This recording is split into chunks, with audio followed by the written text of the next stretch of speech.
welcome to Grail Country. My guest today is Ryan Howard of the Rolling Bones podcast, who is a D&D YouTuber, and like me, also Christian. So the first thing I want to ask is, I want to talk about how you discovered D&D and how you have processed how that interacts with your faith. Gotcha. So I started playing D&D when I was in college.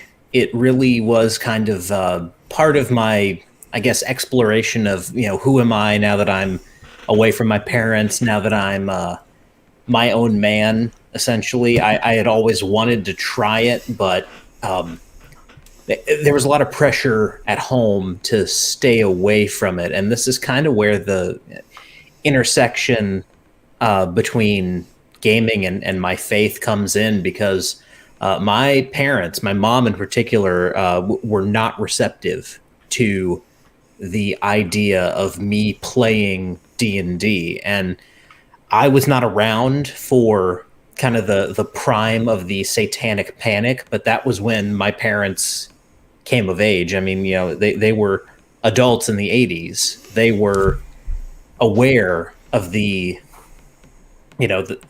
storm that was brewing around this controversial D&D game. And all those years later, their son comes to them and says, "Hey, I want to give that thing a shot." That's kind of a terrifying prospect to them, even long after a lot of the people who started that satanic panic were proven to be frauds and proven to be sensationalizing things and even covering up some of their own misdeeds in the process.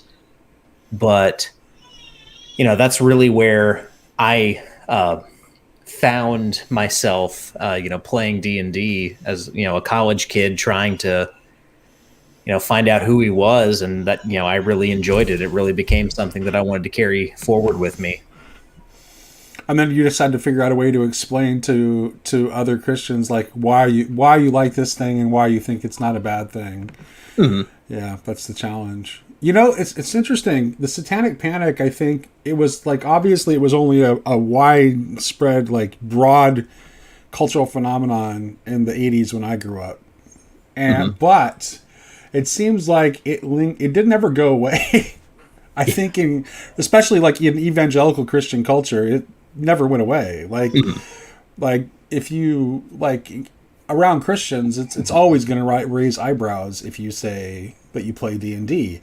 But yeah, you seem to be one of a growing number of Christians that are not hiding the fact that you enjoy this hobby, and it seems to be becoming more common. Why do you think that's happening now?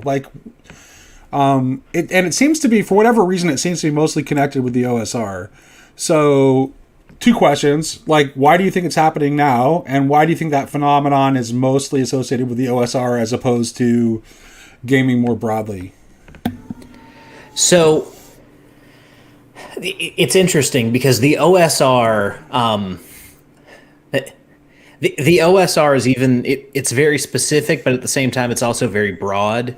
It's hard to define it as kind of a single unilateral movement. I compare it a lot to libertarianism because that's a world that I've very much found myself in, and it's also a world where, in theory, everyone should be sharing. I'm a Christian anarchist, by the way, Ryan. Just FYI. Say what? I'm a Christian anarchist, just for the record. So I'm very sympathetic to your political leanings. Yeah, I mean that's kind of where I find myself as well. I've fallen more into Hapa covenant community type stuff, generally centered around the church, is kind of where I would define myself. But you see a lot of people who should be agreeing with each other and should have the same principles, just kind of going at each other over various differences.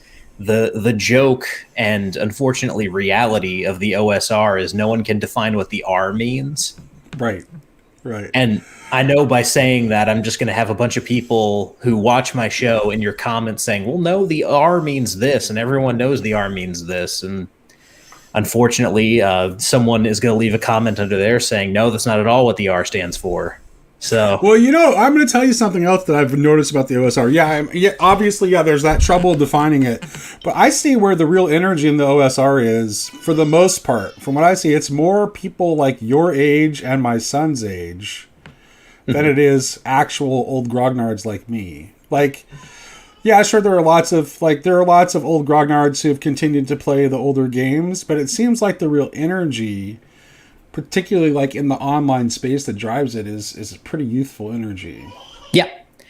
Yeah, and that's what you need to make a movement survive. I don't want to take anything away from any of the older guys because they have a lot of good advice. A lot of them are very nice people, and they're great to game with. But the reality of the situation is, you've got guys who are in their late 40s at youngest, and all the way up to mid 70s on the older end. And in 10, 15, 20, 25 years, how many of them are still going to be around, and how many of those that are still around are going to still be able to game, much less generate content? So, especially given that nerds are not exactly known for healthy living. Yeah. So life expectancy. I mean, there's a reason why Gygax and Arneson both died young. I mean, but sedentary hobbies and junk food don't necessarily for a long life make. Exactly. Yeah. But to get back to the original question that you asked, I know I've kind of taken us down a massive digression here. I think the reason why so many Christians are finding their way into the OSR, or why the OSR adjacent area is so full of religious people, is there's really something about fantasy that's inherently traditional.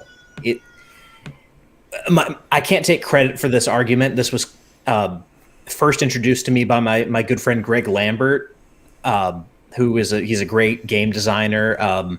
Chronicles of Iris is his game, for those of you out there who are looking for some really cool stuff that's based on. So he would be a friend of acquaintance of mine then. Gotcha.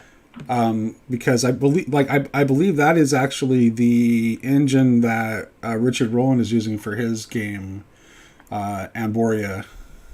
So I think they're acquainted. But yeah, anyone out there who likes Brian Jacques Redwall or Narnia or anything with kind of that like anthropomorphic animal feel to it, that's not adjacent to degeneracy. Iris is your game. That's out there for you. But he made the point. The way he put it is that fantasy is inherently conservative. Now, when he says this, people are like, "What do you mean?" and automatically assume that when he says conservative, he means like, MAGA hat wearing, Trump supporting conservative. But what he really means is it's inherently traditional. Mm-hmm. It inherently bolsters this idea of, I need to take kind of the burdens of doing great things upon myself. I need to become better. I need to better myself in order to conquer this great darkness that's out there. That's really the general arc of every fantasy story, is I need to be the best version of myself. I need to be an exemplar of virtue to overcome the evil in this world. I have to be as good as I possibly can be, with assistance from the outside, to make myself better, because I by myself can't overcome this, to overcome some kind of great darkness. And that's the arc of the Christian walk as well. It's this idea that I need to do what Pilgrim did in the Pilgrim's Progress. I need to drop my burden, and I need to pursue a better course. Mm-hmm. It reminds me, you were talking about like the conservative nature of fantasy and its connection to the archetypal. Chesterton actually said that all stories are just the knight, the lady, and the dragon. Mm-hmm. That essentially, like, all story is just a variation on that single archetypal story. And that's essentially, I would say, that's basically what a D&D game is, right? You have a hero who journeys into a underworld to face a dangerous foe in order to gain a prize. Mm-hmm. Yep. So you can see how that is. I mean, and that's like there's not really an older form of story than that. Right. So yeah. So how long did it take or have your parents adjusted yet to the fact that this is part of what your life? Yeah, my parents have definitely adjusted. I think they realize now that it's not evil. They definitely know that I've kind of found a community of fellow believers in role playing, and that like my mom reads my Substack, so she reads great. the articles that I post about how Christian theology and role playing kind of intersect with each other. And they know, they were at my daughter's baptism in the PCA. They were, they know that I'm a believer. They've been to church with me, even though I live in a different state from them now. It ultimately came down to they had to trust me. They had to learn to trust me and trust that I was still a believer, that I was still kind of, walking in my faith and pursuing that. And that this other thing that I was interested in wasn't pulling me away from that it wasn't becoming an idol, and it wasn't pulling me in the opposite direction away from God. And so I think once they realized that, and honestly, once they played, both my parents have played in a session with me. Yeah. Tell me how that came about. I got to hear that story. So this was Thanksgiving a couple years ago. My younger sister was dating a guy who was also into role-playing games. And so she wanted to know, she basically wanted to know, like, what's this thing that's keeping my boyfriend away from me that you're also into? And so I said, you know what I'm going to do? I'm going to run a role-playing session for you to play in. And I'm going to do this as much on your terms as possible. So the adventure was a prince has called together maidens from all across the land to have a courtship competition where one of them will emerge at the end of this competition as his betrothed. So it was the fantasy version of The Bachelor. And that's how I was able to get my little sister interested in this game. And once I posed that idea to my sister, my older sister was also interested. And so she decides she wants to play. And then, at that point, both my sisters are playing. My wife is playing. My younger sister's boyfriend is playing. And so my mom and dad were like, well, we want to play too. Let's make this a family game. And so we played 5th edition D&D together, and my mom was not really into it. She didn't really get it. My dad loved it. But I mean, like, even though my mom wasn't into it, I think by the end she realized, okay, yeah, this isn't the devil's game. It's just it's silly nerd stuff. No, in fact, and it was bringing your family together. Mm-hmm. And it was, and I'm betting that while you were playing the game, people weren't looking at their phones, or at least not too much. No, people weren't off playing video games or doing their own thing, as like we can have a tendency to do. And so you're able to bring your family together, so you can kind of see there. I mean, that would be one of the arguments that I think that you could make to Christians that are, don't know what to think about it, is that you really have here something that has a potential to be like a really wholesome family activity. If it's done the right way. Mm-hmm. Something that to give, like, particularly if you have kids of a certain age. I think that's like, I saw like a Chloe Valderay tweet, like right before we started this podcast. And she was talking about the lack of initiation rites for young men in our day and age. And there's a way that, like, the old school style of play, like the way we played in the 80s, when it was a bunch of like boys that were like of that age, of that like coming of age out together as like a band of murder hobos, but there's actually something like really healthy about that. That is in fact a proper coming of age process for young men, that as the hobby has gotten like maybe more sophisticated in some ways, that it's actually kind of lost some of that. What do you think about that idea? Does that have any merit, do you think? Yeah, that definitely has merit. My good friend Alexander McCrease, the creator of Axe, has this kind of brilliant arc built into his game. So his game Axe stands for Adventurer, Conqueror, King system. So in a game of Axe, and really in every old school game, you start out as a wanderer, an adventurer, an itinerant, like killer for hire in a lot of cases. From there, you move into a conqueror. So as you adventure, you get involved with different factions, and you end up kind of leading a band of men, almost like David in the period between his anointing as king and actually taking the throne. You end up as kind of this roving warlord in a sense, and then once you're able to secure a base of power, you then become a king, or at the very least, a noble with land and title. And as you progress through this, you're not only becoming more powerful physically, you're also taking on a great deal more responsibility when it comes to managing an army and then managing either a fiefdom or a kingdom, depending on how far you go with your ambition.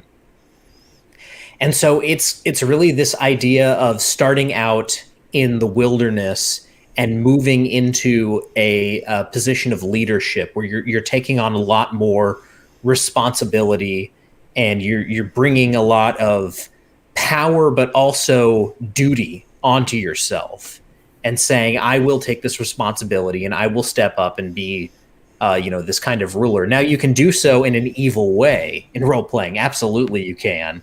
But again, there's this tendency among the kind of people who enjoy this style of role play.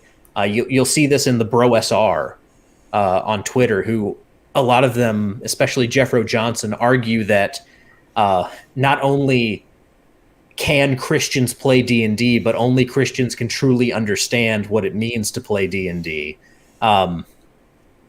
You see a lot of these people playing kind of more noble characters, or characters who at least become noble over time as they end up in these positions of responsibility. If I'm going to be the sovereign of this territory, then I'm going to rule, as a godly sovereign, essentially. And so it really is interesting how that style of play really kind of self-selects the chaos gamers out of things. Right, and right. The more like individualistic, free-for-all style of gaming that you get from modern games, that really encourages you to be a more selfish player and to even be a more selfish GM, because, it's all about me looking good. It's about, me getting my moment, me being the hero, rather than me taking on more responsibility for my character. And that's, it kind of separates out. You have these people who want that more individualistic, more chaotic game, and you have the people who want to essentially like role play as Charlemagne, moving into this other direction. Right. And it's really just kind of interesting how, again, just by play style, these people self-select. Yeah, that's true. Okay, let me tell you a little bit about how I discovered your channel, because my brother-in-law linked me one of your videos, because I don't know if he Googled you, but he played in one of your games at the North Texas RPG Con. Mm-hmm. And so he's like, and he noticed from watching one of your videos that you were a Christian, so he thought I might be interested in your content. Gotcha. It's like, oh, here's another Christian who's, and I had just at that point started to do some talking about gaming, because like historically my channel has been entirely like a philosophy theology channel, And me talking about gaming is kind of a new thing that I've just started doing. In any case, he thought I might be interested. But I noticed that, like, at the con, like, consistently, every table that I was at, immediately players fell into a very tight group dynamic immediately without having to be told what to do. And I think it was a case of self-selection where you have I think that con attracts a particular type of gamer. It does. Who is not that self-centered, like egoistic kind of player who wants to make the game all about their character.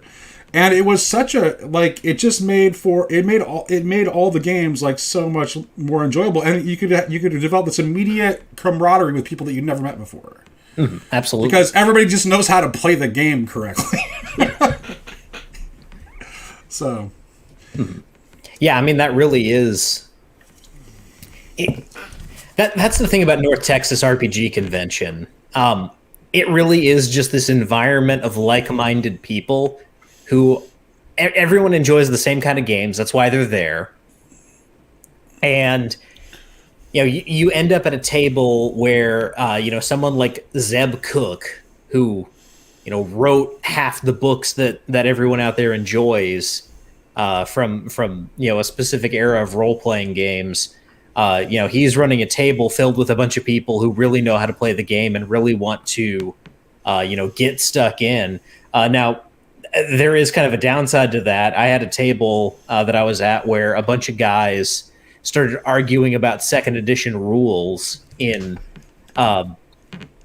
granularity that was not necessary for the situation. Yeah. But, even that, it's annoying at the time, but you think about it and you're like, well, these guys are just so passionate about this game.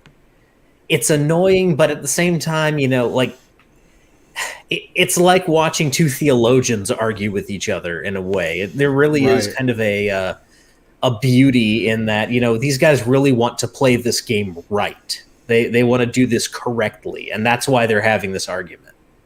Right. Well, there's a certain there's more than one way to read that. And there's more than one way to do that, right? You can there are people that will argue about rules just because they're trying to get their way, and that's annoying, and everybody hates that. And then there are people that will argue about rules out of a respect for the game and the integrity of the game. Yeah. And that's completely different. If you're arguing about rules for the sake of the integrity of the game, that's a good thing to do. Yeah, absolutely. And you can almost immediately tell the difference. Yeah. Yeah, absolutely. It's pretty obvious. Yeah.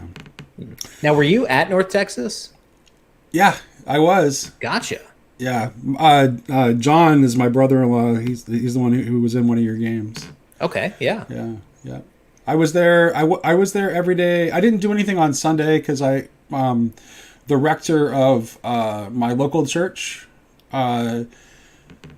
he took a post in Arlington at a church there, so he became the assistant priest at a larger Anglican church in Arlington. Mm-hmm. So I took an Uber to Arlington on Sunday and didn't do any games on Sunday, but I was there every other day of the con. Gotcha. Yeah.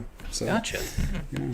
Yeah, I'm like, if you were around, I don't know how late you stayed up on Friday, but if you wandered over into the hotel bar on Friday night way too late, you probably heard me and James Shields, who's a great artist, a great game designer, and a seminary-educated pastor, Gotcha. talking to each other very loudly and very drunkenly, if I may admit my own sin here, about Jesus. We were talking about theology and stuff, but well, that's great. We were both actually to the wind. Yeah, I didn't get into any theological discussions, but I know I was actually reading when I was waiting for my Uber, I was reading a theology book.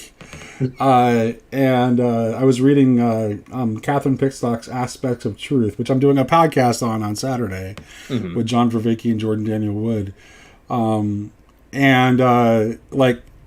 Kelsey Dion was 6 feet away from me when I was reading the book. I didn't bother to say hi because I was in the middle of reading my book, and I was kind of annoyed. To be honest, I was kind of annoyed because it's like I'm trying to read, and it's like she's got that really distinctive Wisconsin accent. Yep. And so it was like, I'm trying to read Pickstock's not an easy read either. So it's Right. like, I'm trying to read Pickstock. But she seemed like a very pleasant person, though. But yeah, I was annoyed at the time. So yeah, I also noticed that when I told people like that I was leaving to go to church, like nobody thought that was weird or. Mm-hmm.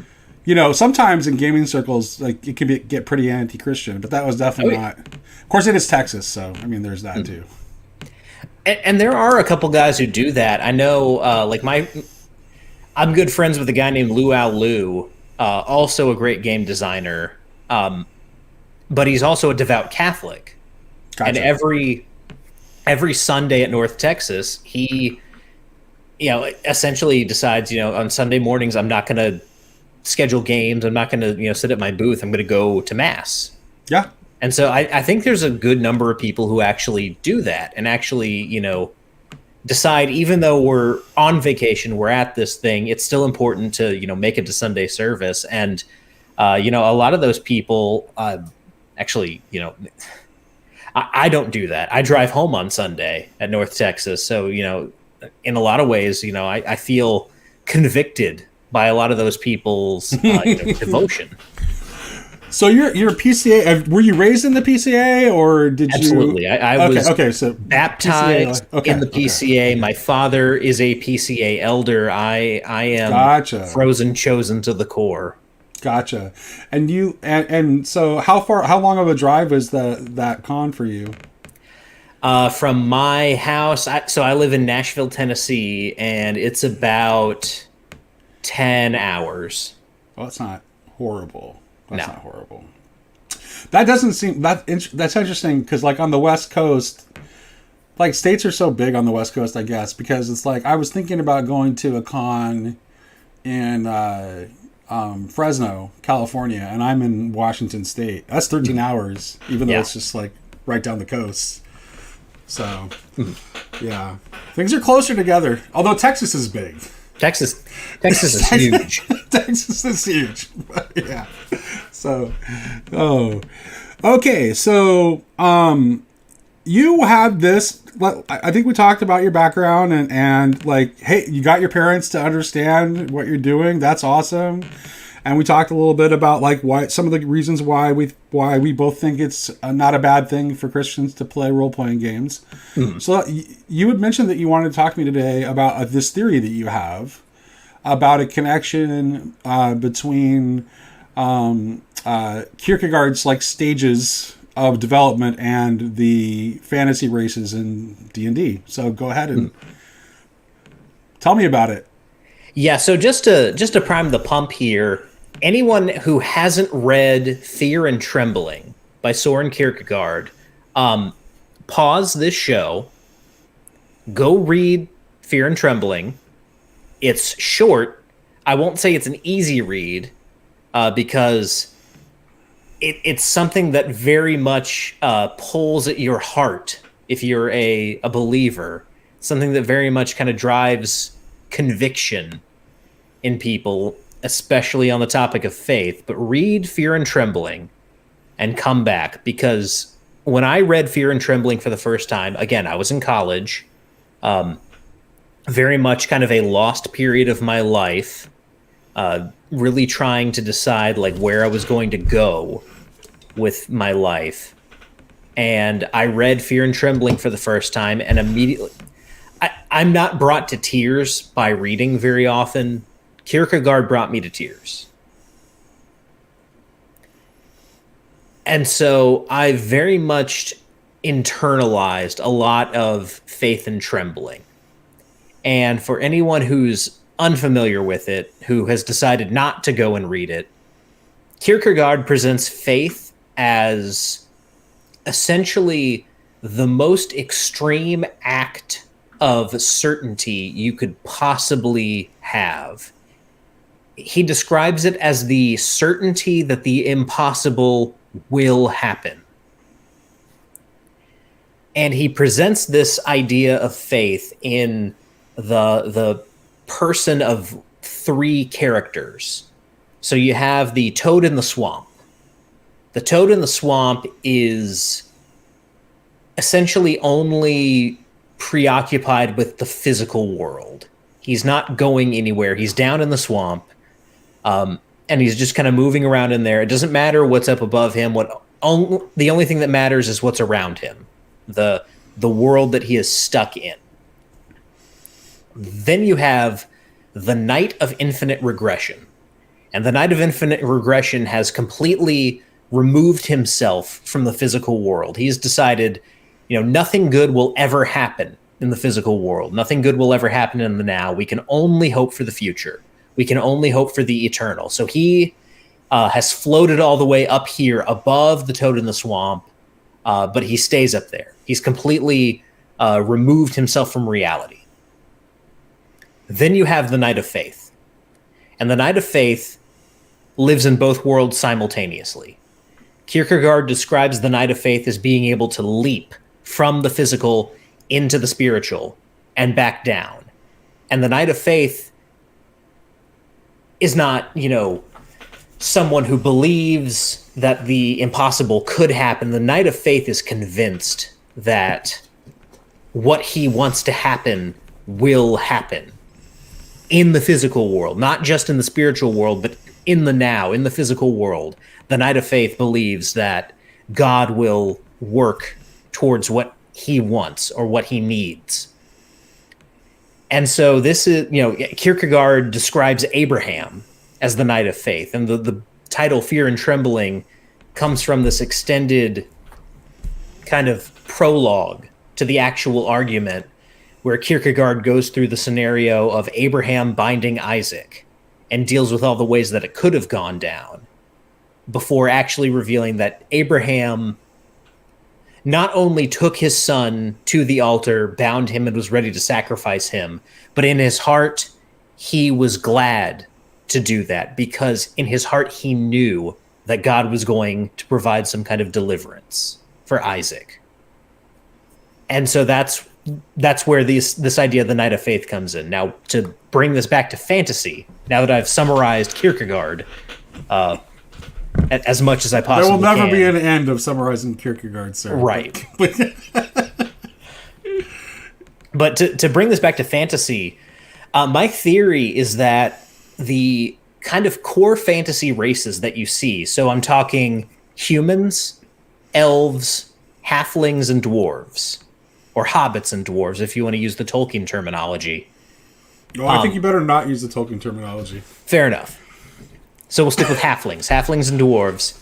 They all port onto this idea of the Toad in the Swamp, the Knight of Faith, and the Knight of Infinite Regression.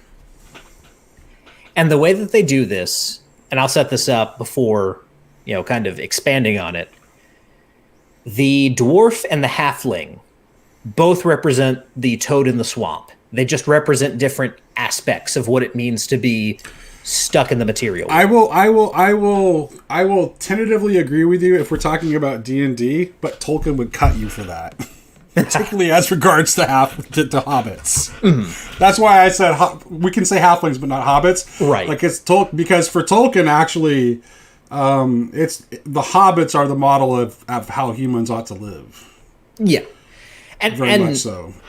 Well, I think what Tolkien shows us with the hobbits in his world is, in a perfect world, this is how humans would live. However, neither the hobbits nor the humans live in a perfect world. So I think in that regard, even though Tolkien would say, the hobbit lifestyle is an ideal that, we should hope to have, I think even Tolkien would have to say, in the world of Middle-earth, even the hobbits are kind of fooling themselves in that they can keep this lifestyle, because as we see at the end of Lord of the Rings, they can't. Right. As soon as Frodo and Sam and I could say a lot more about this because he's working through some Barfieldian ideas for sure there. But please continue. But yes, I agree. But the elves represent the Knight of Infinite Regression. The elves are divorced from the kind of reality of the physical world, and they only occupy themselves with the high things, the spiritual, the metaphysical things. The humans are the important ones because the humans are the knight of faith. And I've gotten into a lot of arguments by saying this. Someone actually accused me of being a white supremacist for saying this, but I believe that fantasy is inherently humanocentric because of this notion of humans being the knight of faith and able to transcend both worlds. Mm-hmm. I don't know what about that makes me a white supremacist. Because people want to map fantasy races onto real world cultural differences for some silly reason that is incoherent to me. Mm-hmm. But that's silly. Mm-hmm. Let's ignore those people. They're being silly. Yeah. Please continue. But yeah, I mean, that's kind of where I landed. And I landed on this doing Twitter threads on the fantasy races. And when I got to humans, I was thinking, okay, what makes humans so different? Why, when you can play an elf or you can play a dwarf, why would you play a human? And the answer is that humans, unlike dwarves and elves and halflings that are very much stuck in this kind of normative culture that even the most rebellious dwarf still kind of holds on to their dwarvenness. Humans aren't like that. There's no central human culture. Humans are very diverse in the true sense of that word. Humans in every edition of D&D or any other fantasy role-playing game can play any class. They can be anything. And more of them adventure than the others. They don't have level limits. Right. Yeah, humans don't have level limits. Humans can be anything they want to be, whatever they set their mind to. The others can't be that. Right. So me, having read Kierkegaard, what does that say to me? It says the human is the knight of faith. The human is something different than these other things because the human has this ability to transcend the physical world, but still very much embodies it. That's great. Yeah, I can see what you're saying. I think I caught you saying this on one of your episodes, and it's like the only thing that I had any issue with is like was with the halflings because of what Tolkien is really trying to do with the hobbits. Because I didn't. So yeah, but yeah, I can see what you're saying. Seems like a reasonable theory. Well, and to kind of break down, again, to go back to the hobbits and the dwarves, I said they represent two sides of the toad in the swamp. And I feel that because a lot of times, even in Tolkien, I see this a little bit. Halflings and hobbits are very hedonistic in a lot of ways. They enjoy their comforts. They enjoy their food. That's not how Tolkien spends it, though. He doesn't see it as hedonism, though. Like, in fact, it is the Hobbit. It is the Hobbit appreciation of those simple. It is the Hobbit hopefulness in the simple joys of life that gives them hope in the darkest moments. So actually, definitely for Tolkien, like I think, like you see, like Sam Gamgee and Frodo acting more as the Knight of Faith than any characters. in Tolkien, right? Mm-hmm. So I mean, so for Tolkien, definitely not. However, I think you're right in pointing out that this is not how that even Tolkien is showing you that this is not a way of living that can be sustained in a fallen world. Right. So the innocence of the hobbits has to go away. Mm. And I think he's very much like in this he's very much influenced by Barfield's ideas about original participation, withdrawal, and final participation. So he's letting you know, like, withdrawal is coming, but there is a movement toward final participation, but that's the Return of the King. That is like the move toward final participation is in fact a human move. Mm. So, well, and even you mentioned Sam and Frodo, and they're definitely they definitely take on more of this Knight of Faith aspect, especially Sam. Yeah.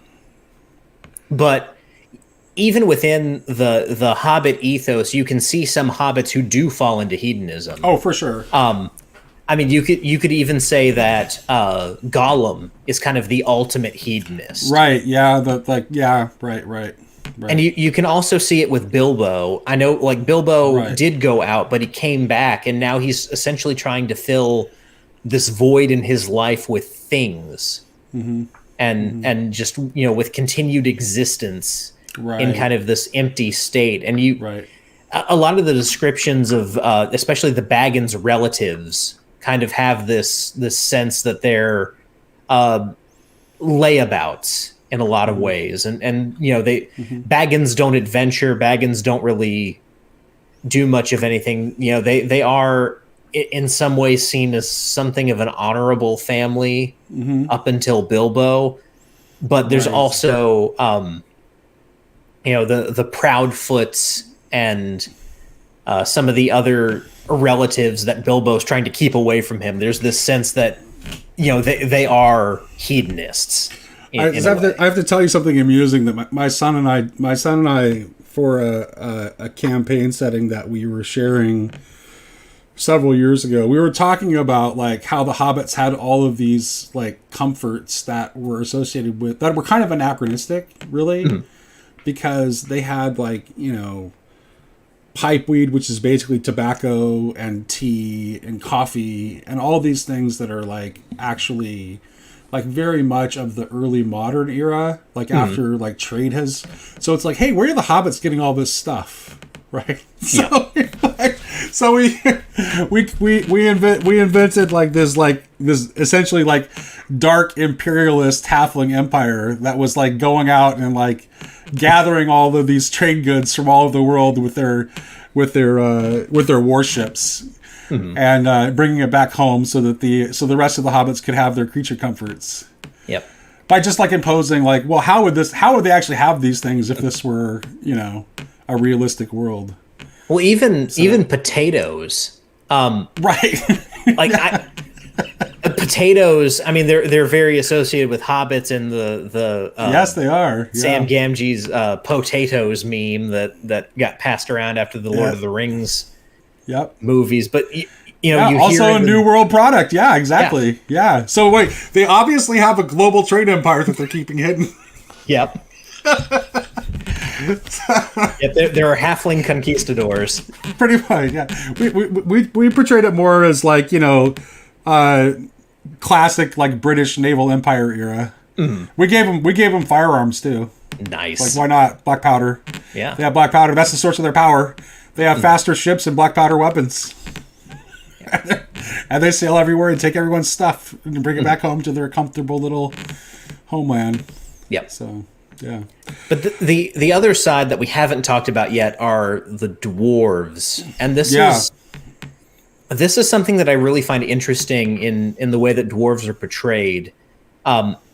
They're materialistic, but in the sense that if you're not laboring, if you're not essentially giving all of your energy into hard labor, you're not living. There's this idea that you have to constantly produce and constantly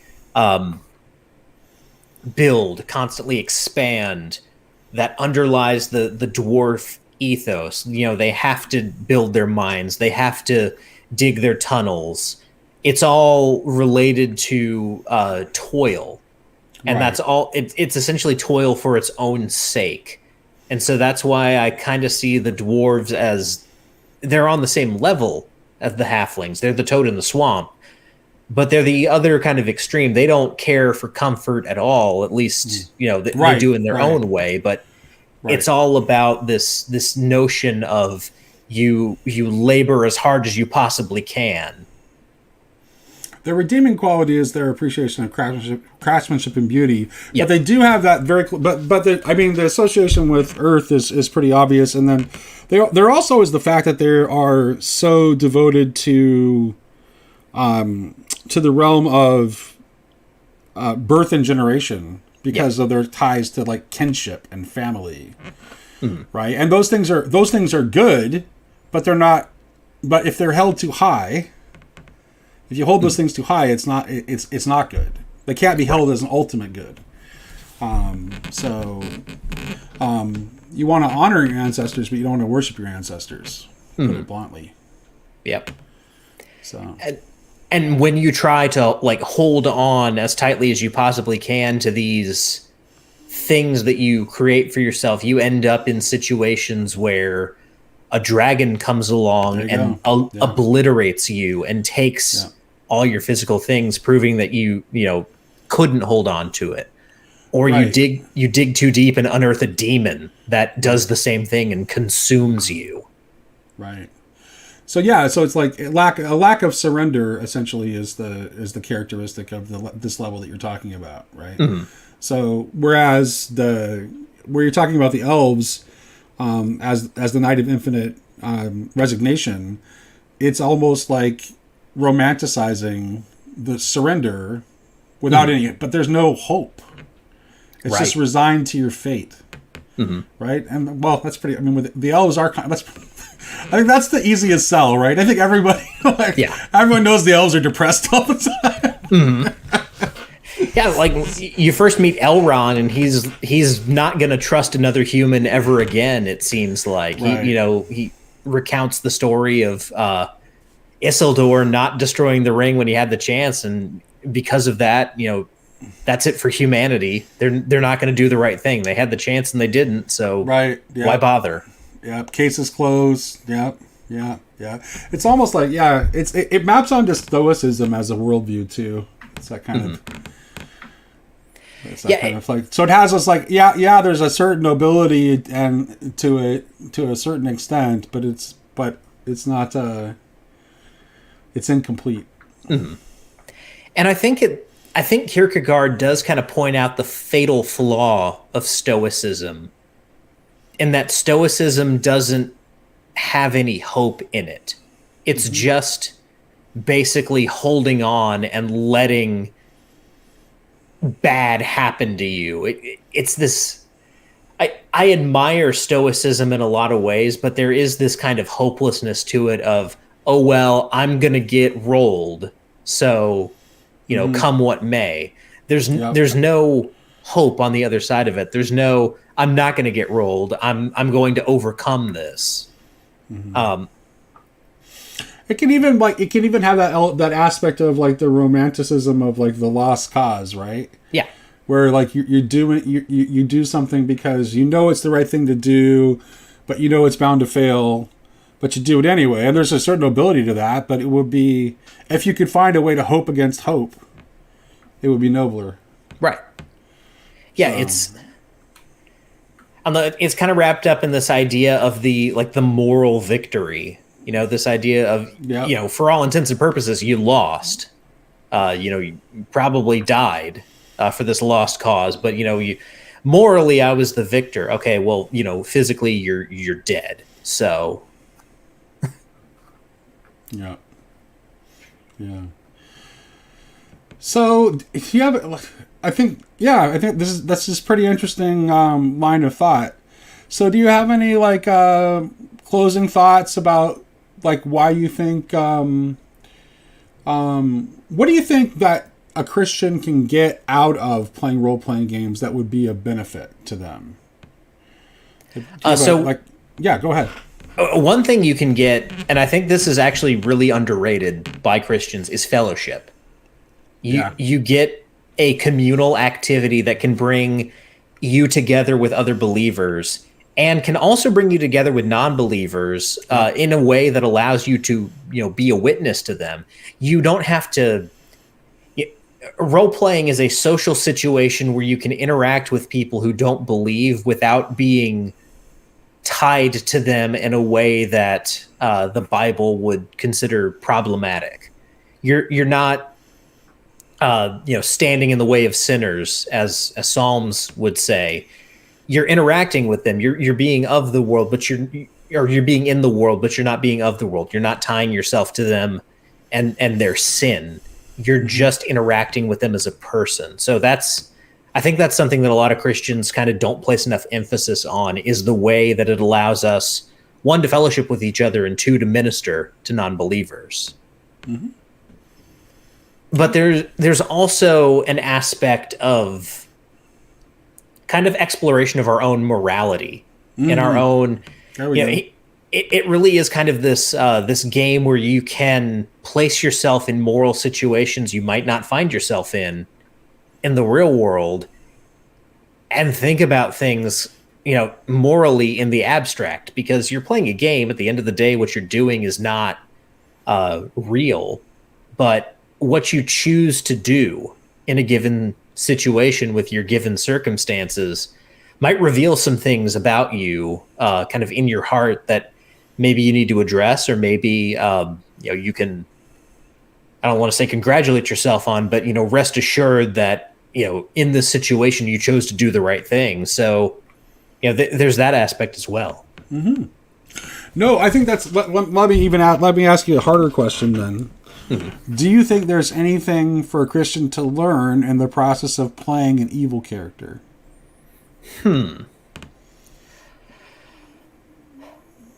So I will say I don't like evil player characters.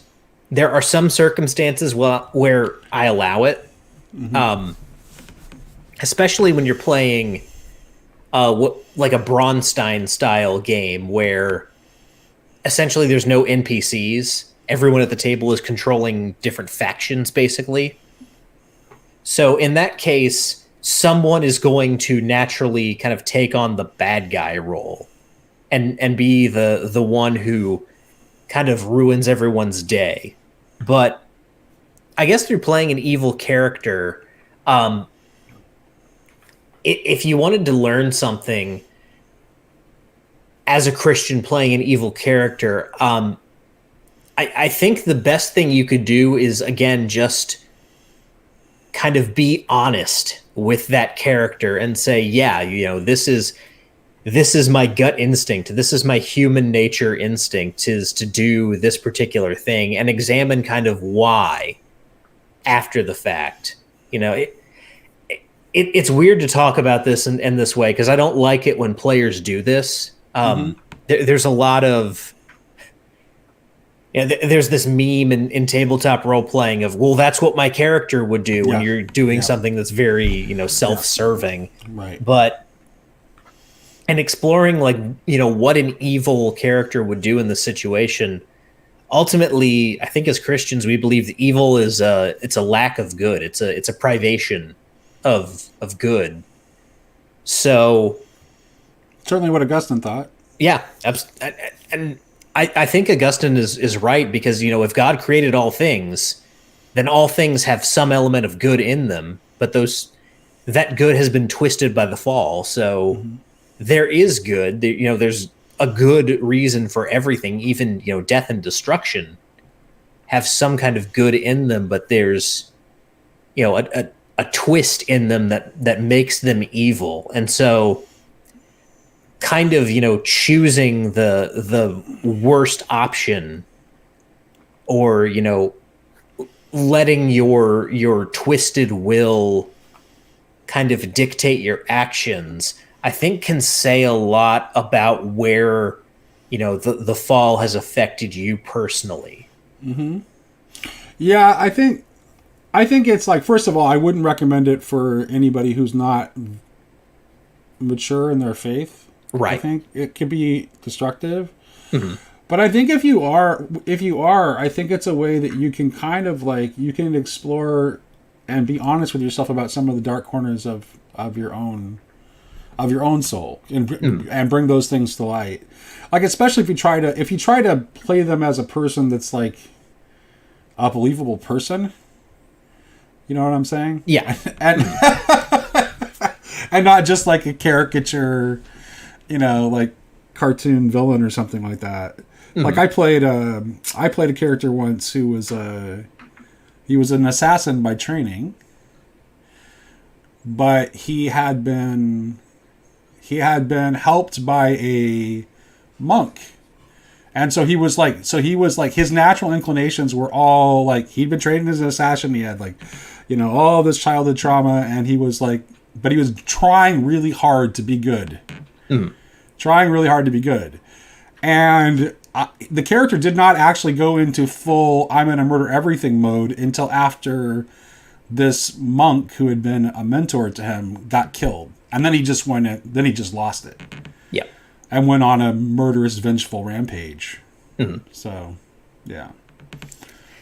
Yeah, and I think part of what helps is to not approach it with I'm going to be an evil character. No. Exactly. You have, like you said, if you play it like a real person, people end up doing evil things for reasons that, any of us could understand. Mm-hmm. Be they, this is the world that I live in and I have to do this specific thing to get by.